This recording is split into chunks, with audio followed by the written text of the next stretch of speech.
صاحبان مکرم، الحمدللہ آج ہم سب لوگ اپنی محبتیں، اپنی عقیدتیں اور اپنی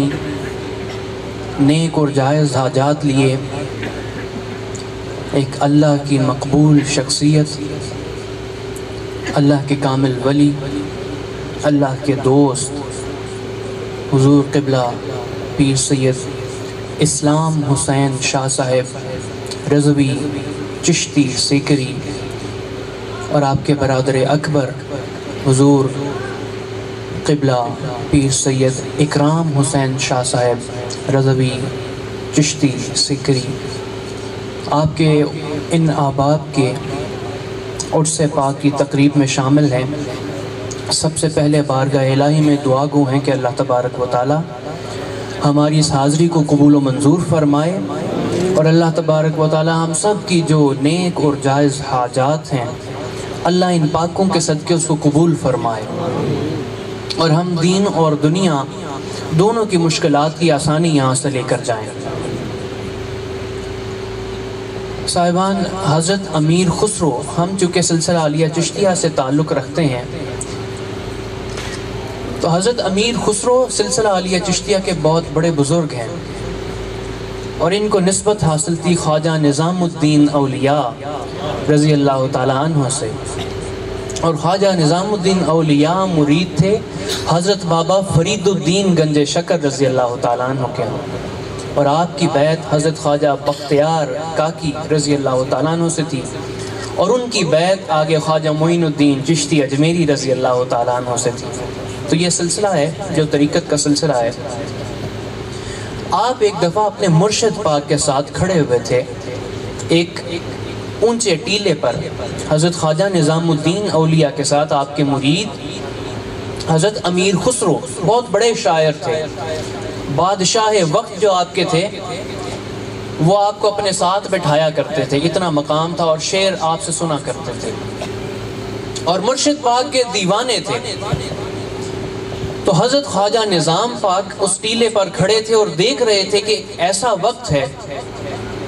کہ اس وقت میں ہندو اپنی عبادت گاہوں کی طرف جا رہے ہیں، عیسائی اپنی عبادت گاہوں کی طرف جا رہے ہیں، اور مسلمان اپنی عبادت گاہوں کی طرف جا رہے ہیں۔ تو آپ فارسی بولا کرتے تھے، آپ نے فرمایا، شعر کہا، اس کا پہلا مصرع فرمایا، حضرت خواجہ نظام پاک نے بس ایسے بات فرمائی، آپ نے فرمایا، ہر قوم راست راہے دین و قبلہ گاہے۔ آپ نے فرمایا کہ ہر قوم نے ایک راست سیدھا رستہ، ہم جیسے میں نے آپ کے سامنے قرآن کریم سے آیہ کریمہ تلاوت کرنے کا شرف حاصل کیا کہ اہدنا الصراط المستقیم ہم ہر نماز میں پڑھتے ہیں۔ حضور علیہ السلام نے فرمایا کہ سورہ فاتحہ کے بغیر نماز نہیں ہو سکتی، یعنی یہ اہم ترین جز ہے نماز کے اندر، اور ہم ہر نماز کے اندر، ہر رکعت کے اندر بارگاہ الہی میں یوں دعا گو ہوتے ہیں کہ اے اللہ ہمیں صراط مستقیم پر چلا دے۔ تو ہر مذہب سے تعلق رکھنے والا شخص وہ اپنی طرف سے صراط مستقیم پر چل رہا ہے۔ تو حضرت نے یہ دیکھ کر فرمایا کہ ہر قوم راست راہے، ہر قوم نے اپنا ایک صراط مستقیم طے کیا ہوا ہے، سیدھا رستہ بنایا ہوا ہے، ہر قوم راست راہے دین و قبلہ گاہے، دین بھی ہے اور اس نے کوئی نہ کوئی قبلہ گاہ بھی بنائی ہوئی ہے۔ تو حضرت امیر خسرو پیچھے ہاتھ باندھے کھڑے تھے، آپ نے فوراً اپنے مرشد پاک کی بارگاہ میں عرض کیا کہ من قبلہ راست کردم برسمت کج کلاہے۔ آپ کا جو امامہ شریف تھا وہ تھوڑا سا ٹیڑھا ہوا تھا، کہتے ہیں کہ لوگوں کا قبلہ جدھر بھی ہو، خسرو کا قبلہ تو آپ کی طرف ہے مرشد پاک۔ تو مرشد سے محبت، جو پیار ہے،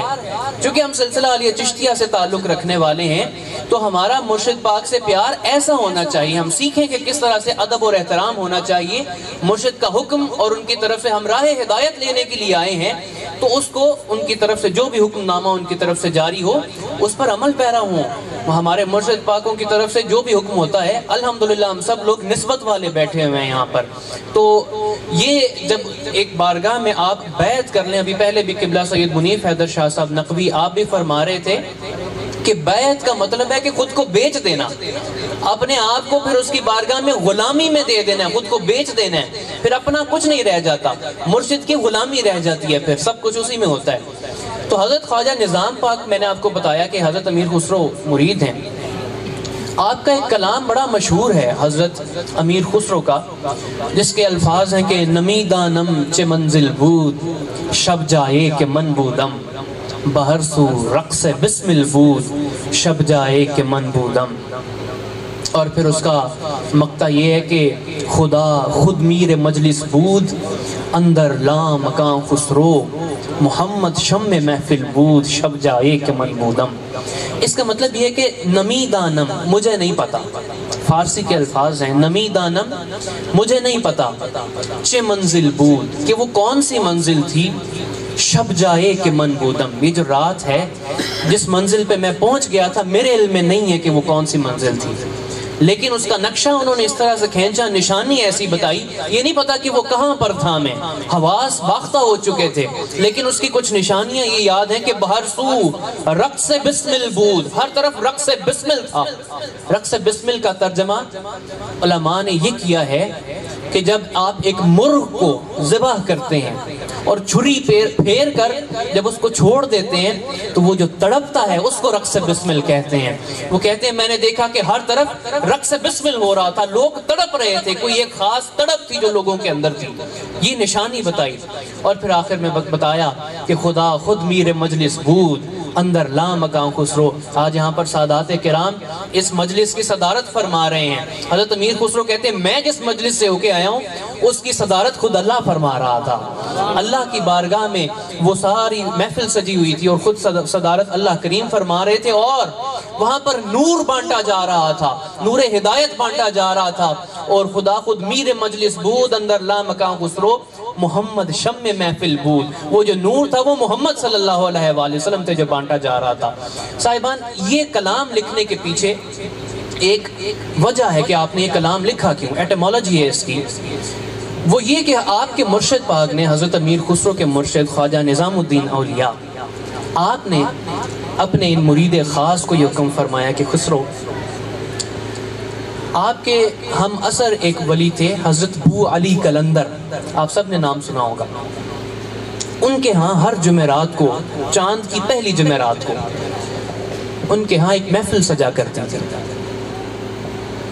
تو آپ ذکر کی محفل ہوا کرتی تھی، تو حضرت امیر خسرو کو حکم ہوا کہ خواجہ نظام پاک کا کہ آپ نے اس محفل میں جانا ہے، ذکر کی محفل میں جانا کرنا ہے، آپ حکم کے پابند تھے۔ تو جب اس بارگاہ میں حاضر ہوئے تو حضرت بو علی قلندر نے دیکھا کہ ایک نیا چہرہ ہے حضرت امیر خسرو کا، تو آپ نے ان سے پوچھا، ان کا تعارف پوچھا، تو آپ نے اپنا تعارف کرایا اور عرض کیا کہ حضور مجھے میرے مرشد پاک نے حکم فرمایا کہ میں آپ کے ذکر کی محفل میں بیٹھا کروں۔ تو آپ نے فرمایا تم نظام الدین اولیاء کے مرید ہو؟ انہوں نے عرض کیا کہ جی۔ تو آپ نے فرمایا کہ ہم نے تمہارے مرشد کو کبھی حضور کی بارگاہ میں، حضور کی کچہری میں دیکھا نہیں، تو اس کا جواب لے کے آنا اگلی بار جب آؤ تو۔ ان کو یہ حکم ہوا۔ اب حضرت امیر خسرو کی عادت تھی کہ جس بھی محفل میں بیٹھتے تھے اس کی رونق بن جایا کرتے تھے، شعر کہنے کا ذوق بڑا اعلیٰ تھا آپ کا، بیٹھے بیٹھے چند لمحات میں، جیسے میں نے آپ کے سامنے عرض کیا کہ ادھر سے آپ کے مرشد نے ایک جملہ کہا، فوراً اس کو شعر کی صورت میں مکمل کر دیا، تو اس طرح کا آپ کا ذوق تھا، ہم ہمیشہ آپ کوئی نہ کچھ فرمایا کرتے تھے۔ تو جب یہ بات سنی اپنے مرشد کے بارے میں کہ ان کو کبھی حضور کی کچہری میں نہیں دیکھا، تو یہ سوال اب دل میں لیے اپنے مرشد کی بارگاہ میں حاضر تھے، تو خاموشی سے بیٹھے رہے ایک طرف ہو کے۔ حضرت خواجہ نظام پاک نے دیکھا کہ خسرو خاموش ہیں، تو آپ نے پوچھا کہ کچھ مسئلہ ہے؟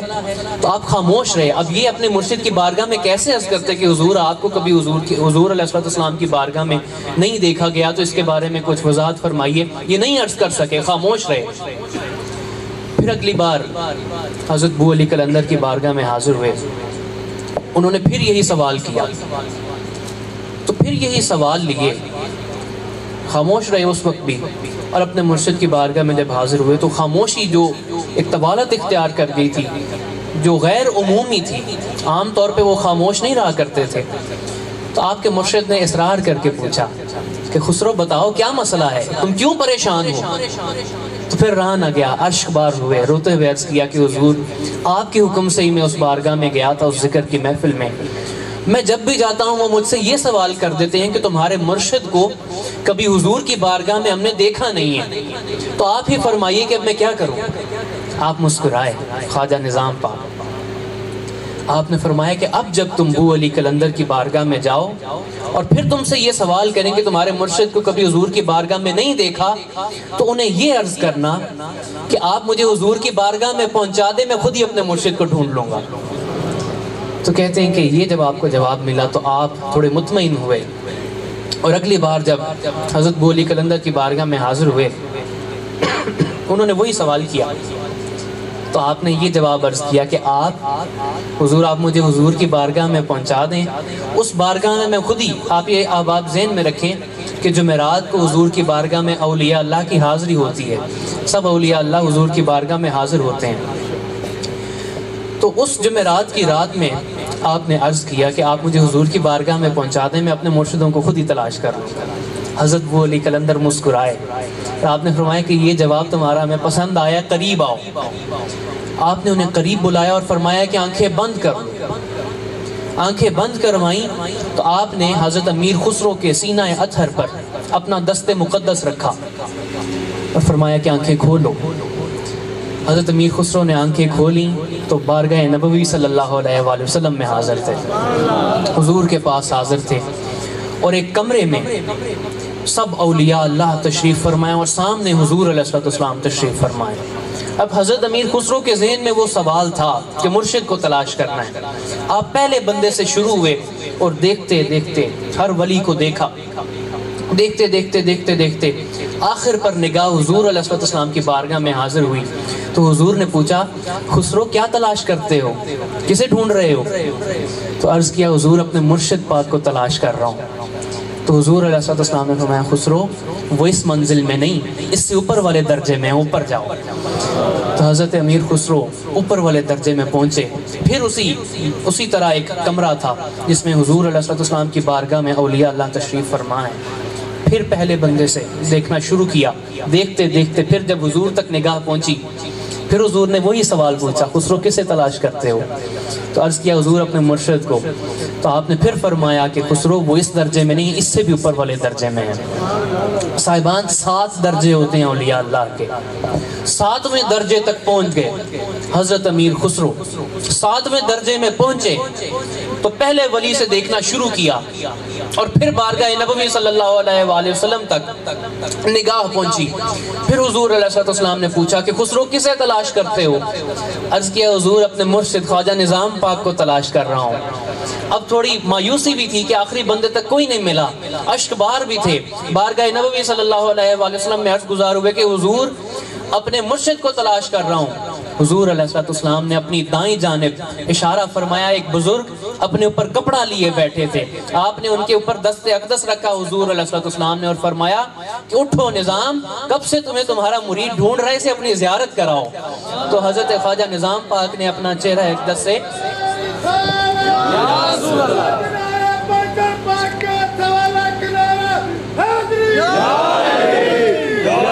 تو آپ نے اپنے چہرہ اقدس سے اس نقاب کو ہٹایا، اس کپڑے کو ہٹایا، تو حضرت خواجہ امیر خسرو نے آپ کی زیارت کی، اور پھر جب اس بارگاہ سے نکلے تو پھر آپ نے یہ الفاظ تحریر کیے کہ نمی دانم چے منزل بود شب جائے کہ من بودم۔ مجھے نہیں پتا کہ میں رات کہاں گزار آیا ہوں، کون سی بارگاہ تھی، لیکن ایک بات میں نے دیکھی کہ ہر کوئی مچل رہا تھا اس بارگاہ میں۔ بہر سو رقص بسمل بود شب جائے کہ من بودم، اور خدا خود میر مجلس بود اندر لامکان خسرو۔ اس محفل کی صدارت خود اللہ فرما رہا تھا، جس میں نور اور ہدایت کا نور، خود رسول اللہ صلی اللہ علیہ وآلہ وسلم خود ہدایت کا نور بن کے اولیاء میں وہ نور تقسیم کر رہے تھے۔ صاحبان، یہ فیض حضور علیہ السلام کا ہے، سرکار دو عالم صلی اللہ علیہ وآلہ وسلم کا فیض ہے، جو آج ہم یہاں پر لینے کے لیے حاضر ہوئے ہیں۔ تو اپنے آپ کو مؤدب کر کے ادب سے اس بارگاہ میں حاضر رہیں، کیونکہ ابھی آپ نے سنا کہ ادب پہلا کرینہ ہے محبت کے کرینوں میں۔ تو عشق جتنا بھی ہو، ادب بہرحال ہونا چاہیے، اپنے خلوص سے جھکے ہوئے رہ کر، کیونکہ اللہ تبارک و تعالیٰ نے اپنے بندوں کی جو نشانی قرآن میں فرمائی وہ فرمایا وَعِبَادُ الرَّحْمَنِ الَّذِينَ يَمْشُونَ عَلَى الْأَرْضِ هَوْنًا، کہ رحمان کے جو بندے ہیں وہ اس زمین پر عاجزی سے چلتے ہیں۔ یہ اولیاء اللہ کو دیکھ لیں، اللہ تبارک و تعالیٰ نے انہیں بڑی طاقتیں عطا فرمائی ہوتی ہیں، لیکن پھر بھی عجز اور انکسار میں رہ کر ہم جیسے گنہگاروں کو یہ سبق دیتے ہیں کہ ہم تو ہیں ہی گنہگار، ہمیں بھی عاجزی میں رہنا چاہیے۔ تو عجز لے کے، انکسار لے کے ان پاک بارگاہوں میں حاضر ہوں تو یہ ضرور فیض عطا فرماتے ہیں، اور آپ کو اس آستانے پر تو الحمدللہ دوہرا فیض نصیب ہو رہا ہے۔ حضور کا سلسلہ طریقت بھی حضور تک جا رہا ہے، حضور کا سلسلہ نسب بھی یہاں پر ہے، سید بھی ہیں، اور ویسے بھی چشتیہ سلسلہ الحمدللہ ویسے ہی بڑا محبتوں والا سلسلہ ہے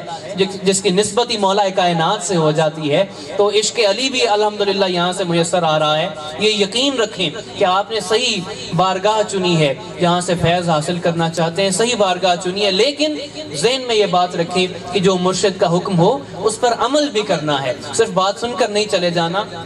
تو ان بارگاہوں میں فیض لینے کے لیے، اپنی مشکلات کی کشائی کروانے کے لیے تو آئیں، لیکن یہاں سے جو حکم نامہ ملے اسے بھی اپنے سر کا تاج بنا کر اس پر عمل پیرا ہو کر جائیں۔ یہی اصل مرشد پاک کی بارگاہ میں حاضری کا اصل مقصد یہ ہوتا ہے کہ وہاں سے ہم دونوں طرح کا فیض لیں، دنیاوی مشکلات بھی آسان ہو جاتی ہیں، یہ مشکل کشا کا در ہے، یہاں سے تو ہر قسم کی آسانی ہوگی۔ تو ان پاکوں کے بارگاہ میں حاضر ہو کر دونوں طرح کا فیض حاصل کریں، دین کا فیض بھی حاصل کریں، دنیاوی مشکلات کی دوری بھی حاصل کریں۔ اللہ تبارک و تعالی ہماری اس حاضری کو قبول فرمائے، اور جو فیض ہمیں ان پاک بارگاہوں سے مل رہا ہے اللہ تبارک و تعالی اس میں مزید اضافہ فرمائے، اور اللہ ہماری ان پاکوں سے محبت میں مزید اضافہ فرمائے۔ اور قبلہ سید تقدیس الرحمن شاہ صاحب جو اب ایک مشن لے کر چلے ہیں، اللہ تبارک و تعالی اس میں ان کو بھی کامیابی نصیب فرمائے، اللہ ان کے بزرگوں کا فیض ان تک صحیح طریقے سے جاری و ساری فرمائے، اور یہ فیض اللہ تبارک و تعالی آپ سب تک جاری و ساری فرمائے۔ اللہ تبارک و تعالی ہماری اس حاضری کو قبول فرمائے۔ وآخر دعوایا ان الحمدللہ رب العالمین۔